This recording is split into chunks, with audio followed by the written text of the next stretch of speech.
भूतिया हवेली की डरावनी कहानी। यह कहानी एक छोटे से गांव की है जहां एक पुरानी हवेली खड़ी थी जिसे लोग भूतिया हवेली कहते थे।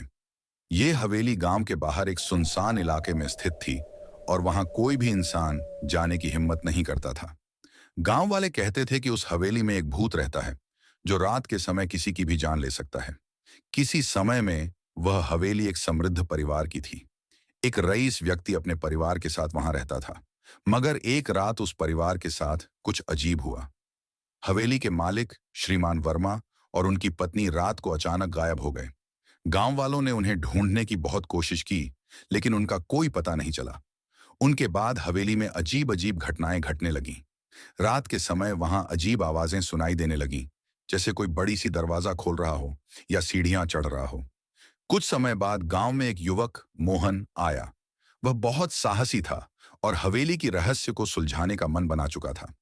उसने गांव वालों से सुना था कि हवेली के अंदर कुछ ऐसा था जो उन्हें मौत की ओर खींचता था। मोहन ने एक रात हवेली में जाने का फैसला किया। रात के अंधेरे में मोहन हवेली के दरवाजे पर पहुंचा।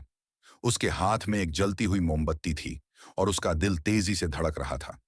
जैसे ही उसने दरवाजा खोला, अंदर से एक सर्द हवा आई और मोमबत्ती बुझ गई। मोहन ने अपनी हिम्मत जुटाई और अंदर कदम रखा।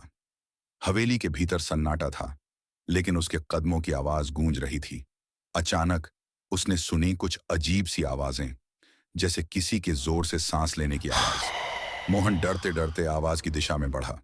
जैसे ही वह मुख्य हॉल में पहुंचा, उसकी आंखों के सामने एक भूतनी प्रकट हो गई। उसका चेहरा पीला था, आंखें बड़ी बड़ी और खून से सनी हुई थीं। वह मोहन को देखकर हंसी और कहा, तुमने मेरी नींद में खलल डाला है, अब तुमसे कोई नहीं बच सकता। मोहन डरते हुए पीछे हटने लगा, लेकिन भूतनी ने उसे पकड़ लिया। उसी समय मोहन ने एक योजना बनाई। उसने अपनी जेब से एक ताबीज निकाला जो उसकी दादी ने उसे दिया था। ताबीज को देखकर भूतनी चीखते हुए पीछे हट गई और उसकी आंखें जलने लगीं। मोहन ने ताबीज का सही उपयोग किया और भूतनी को हवेली से बाहर खींच लिया। अगली सुबह मोहन गांव में लौट आया और उसने सबको बताया कि हवेली में अब कोई भूत नहीं है। गांव वालों ने मोहन का धन्यवाद किया और हवेली को फिर से सुरक्षित मान लिया। लेकिन कहते हैं कि आज भी रात के समय अगर आप उस हवेली के पास से गुजरें तो अजीब सी आवाजें सुनाई देती हैं और एक सर्द हवा चलने लगती है। लोग कहते हैं कि भूतनी का बदला कभी खत्म नहीं होता और वह किसी न किसी रूप में वापस आती है। ऐसी ही और वीडियो देखने के लिए हमारे चैनल को सब्सक्राइब करें और बेल आइकन दबाना ना भूलें।